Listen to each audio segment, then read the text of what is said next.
बाबासाहेबांचं नाव आहे, तो संविधानाला कारणीभूत आहे, त्याला तुम्ही संपवायला निघालाय.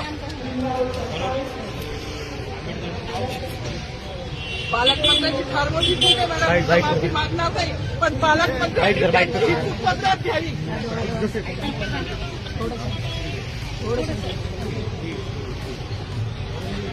मला मीडियाशी घेणं नाही मॅडम, मला सस्पेंड केलं, मी माळूचे गारे उपसी, मी माफी काम करीन, पण बाबासाहेबांची ओळख पुसून येणार, मला सस्पेंड करायचं करू शकता मॅडम. बाबासाहेबाला संपवायचं काम करायचं नाही. 26 जानेवारी 15 ऑगस्ट मध्ये मी नाही मानत, पण लोकशाही मॅडम तुम्ही सुद्धा संविधानामुळे आहात, पालकमंत्री सुद्धा पालकमंत्री संविधानामुळे आहे. कोणताही जाती नाही, सगळी समानता त्याची नाहीये. बाबासाहेबांचं नाव आता तरी भाषणात येईल, मग तरी भाषणात येईल.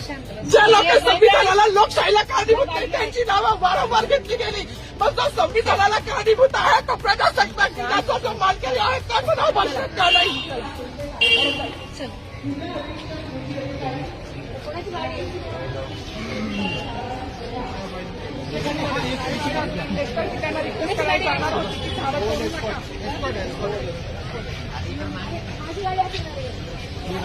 थोडी